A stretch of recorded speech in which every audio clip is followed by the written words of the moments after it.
Senadora, se está viendo un fenómeno similar quizás al de Chile, a lo que pasó en Ecuador.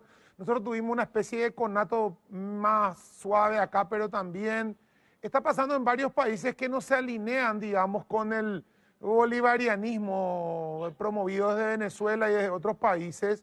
Y de repente se agarran de un tema, parece que en Colombia fue el tema de una reforma impositiva que al final no se hizo, pero continúan informando como que si se siguiera haciendo para seguir incitando a la violencia. ¿Es así? ¿Cómo sucedió esto?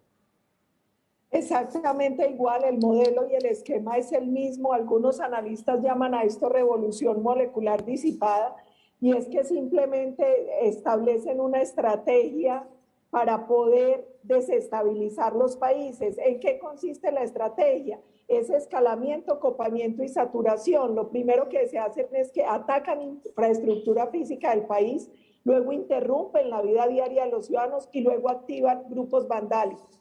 En Colombia, como bien lo dice usted, usaron como excusa la reforma tributaria. El presidente presentó una reforma, uno tiene que empezar por reconocer los errores, una reforma inoportuna en plena pandemia, cuando la pobreza en Colombia ha crecido, la pobreza monetaria hoy está en 21 millones de colombianos. Sin embargo, esa que fue la excusa ya no tiene razón. El gobierno retiró la reforma, renunció el ministro de Hacienda, sin embargo siguen en la calle.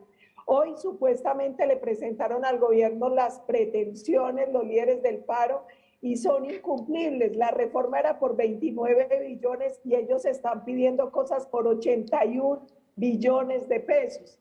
No hay cómo satisfacer esas demandas, pero además lo que hemos visto es que aquí están infiltrados los mismos grupos, las mismas organizaciones que están usando los mismos mecanismos de redes sociales, de fake news, presionando a través de bots, a través de cuentas y noticias falsas, editando videos para tratar de hablar de brutalidad policial, para hacer montajes de noticias, en fin, una situación bastante compleja. ¿Cómo está el tema de la prensa, senadora? Justamente supongo que hay también prensa que apoyan a estos vándalos, a esta gente que claramente están queriendo hacer una suerte de golpe de Estado, ¿no? Así es, lamentablemente parte de la prensa, algunos por ingenuidad y otros por complicidad, han caído en la trampa. Ya se han denunciado que hay unas 7.000 cuentas falsas, muchas originarias en China, en Corea del Norte, que desde allí están manejando estas granjas de cuentas a través de las cuales se están coordinando las movilizaciones y también están presionando para que la gente salga a la calle, y están además tratando de atajar, pues de hacer que la prensa no se entere del vandalismo que hay detrás de las marchas. Mire, Colombia es una democracia, y en la democracia hay derecho a la marcha y a la movilización pacífica, a la oposición democrática, a disentir, pero la violencia, el vandalismo y el terrorismo no son derechos de nadie. Aquí, del 28 de abril al 6 de mayo, ya llevábamos 782 bloqueos, ya hay desabastecimiento de comida, de medicina, de oxígeno en plena pandemia en las ciudades de Colombia. Llevamos casi 800, 769 policías heridos, van 387 civiles heridos, han vandalizado 199 vehículos de transporte público, 99 bancos, 254 establecimientos de comercio, han vandalizado y quemado 27 peajes, 43 cajeros electrónicos, incendiaron un banco. El tema es muy difícil, y además aquí la Fiscalía, el Ministerio de Defensa, gracias a la investigación, han logrado detectar por lo menos 6 estructuras criminales: las Juventudes del M-19, disidencias de la FARC, las células urbanas del ELN, el movimiento del grupo Luis Otero, Cifuentes, también están los escudos azules, los escudos negros, y obviamente Venezuela. Venezuela vuelve y aparece, ya lo denunció el presidente de Ecuador internacionalmente, y nosotros estamos contándole al mundo lo que está pasando con la influencia venezolana en estas marchas, y así lo reconoció también en su cuenta de Twitter el 2 de mayo Diosdado Cabello. Senadora, cuando usted habla de la revolución molecular disipada, o está hablando a la teoría de Alexis López Tapia, que tengo entendido él es chileno, pero está recibiendo ataques en Colombia. ¿Cuál es la relación que hay con él? Lo que está pasando es esta teoría es una teoría antigua de la izquierda y varios chilenos la han ido analizando y todo el que la analiza lo ataca. Es muy chistoso porque es como si quisieran matar el mensajero. Esto simplemente es un análisis que se está haciendo de una forma de revolución que definitivamente es la que están usando en estos países por el modus operandi, porque es exactamente el mismo el que se está usando en cada una de nuestras naciones.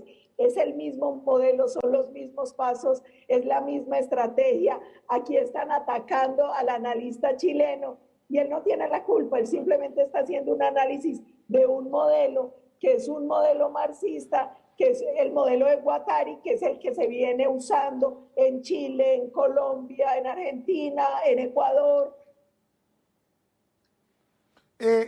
Senadora, buenas noches. Mi pregunta es la siguiente.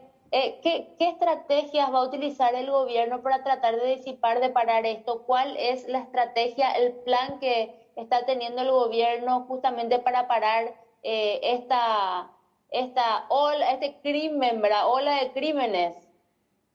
Aquí hay varios temas. El primero es, el gobierno abrió unas mesas de diálogo con todos, de diálogo con los directores del paro, de diálogo con diferentes sectores productivos, partidos políticos, en fin. Yo les tengo que hacer una confesión.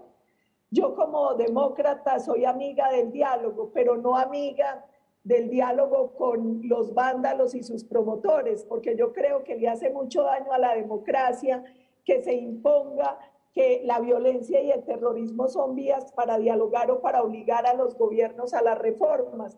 En las democracias y en el Estado de Derecho hay otras vías. Sin embargo, el gobierno en su infinita generosidad abrió unas mesas ampliadas de diálogo que empezaron esta semana. Adicionalmente, se estableció el mecanismo del auxilio militar, porque la verdad es que hoy los terroristas coparon la capacidad de la policía. La policía es una fuerza civil armada y ellos no tienen capacidad de reacción porque ellos están usando armas largas, porque ellos están usando explosivos, porque aquí lo que estamos viendo es de verdad gente muy organizada que está, además de vandalizando, incendiando bienes públicos y privados. Miren, a uno de nuestros policías, al capitán Solano, lo mataron a puñaladas en Suacha, dejó una esposa, una niñita. Y la otra cosa es que ellos están usando el mecanismo de editar videos, de tal manera que pareciera que es la fuerza pública la que los está atacando y no están mostrando los ataques de los vándalos, que son graves ataques contra la fuerza pública, contra las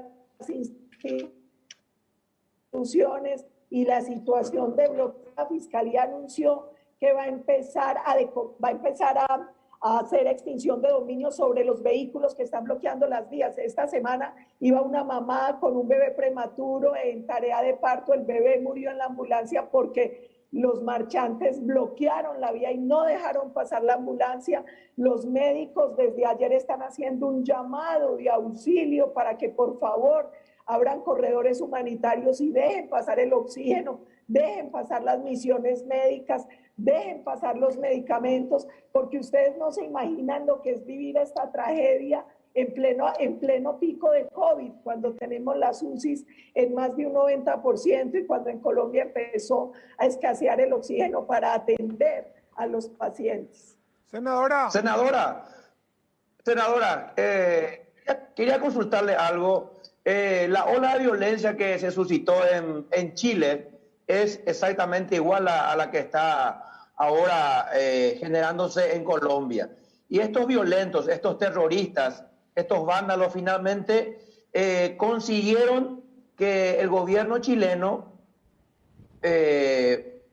presente una reforma constitucional. ¿Es el mismo objetivo de estos terroristas en Colombia? Aquí ellos están pidiendo la renuncia del presidente, están pidiendo elecciones anticipadas. Ellos al final la meta que tienen es un golpe de Estado. Para uno es muy doloroso porque aquí hay un presidente que a la gente puede gustarle o no en una democracia, pero que lo eligieron las mayorías. Un presidente que ya está a año y medio de terminar su mandato. Y aquí lo que se está tratando de hacer es de imponer un modelo que fue derrotado en las urnas. Es que no pueden olvidar, y yo le quiero contar esto a los ciudadanos de Paraguay y del mundo que los ven, cuando perdió el candidato en 2018 dijo, nos vemos en la calle. Inmediatamente empezó el gobierno del presidente Iván Duque, ellos empezaron a hacer paros, marchas y manifestaciones, uno cada 2 días de gobierno.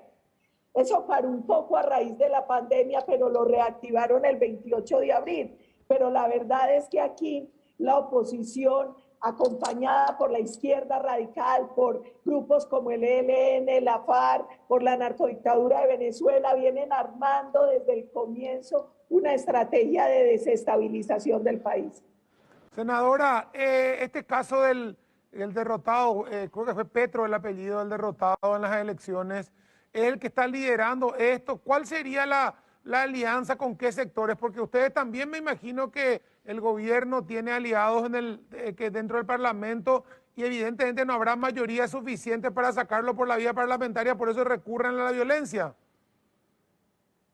Así es, porque finalmente, mire, de hecho, yo les cuento, cuando se presentó el proyecto de reforma tributaria, todos los temas que tenían que ver con impuesto a la clase media, a la clase popular, el gobierno lo retiró. Pero como eso no fue suficiente, retiró todo el proyecto, lo retiró absolutamente todo.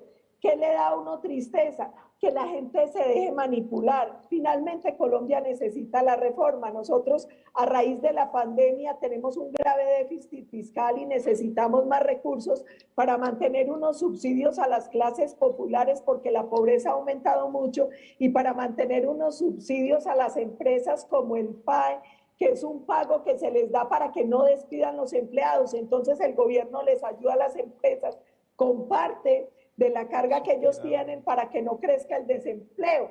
Pero finalmente a la gente la están moviendo con unos discursos pasionales, irracionales, y la están arrastrando con mentiras. Y lo más triste es ver que muchas de esas personas que son bien intencionadas se están viendo arrastradas en unas marchas con vándalos y terroristas que lo único que quieren es destrucción. Bueno, senadora Paula Holguín, muchísimas gracias por este contacto. Ojalá que pronto Colombia vuelva otra vez a la paz, a la normalidad y que esto sea una anécdota gris o negra más en la historia y que no pase de ahí. Ojalá sea así. Muchas gracias, senadora. Muchas gracias. Muchas gracias a ustedes y ojalá a ustedes, porque lamentablemente no todos los medios en el mundo lo hacen, sigan luchando y dando espacios porque la democracia es muy fácil perderla, pero es muy difícil recuperarla.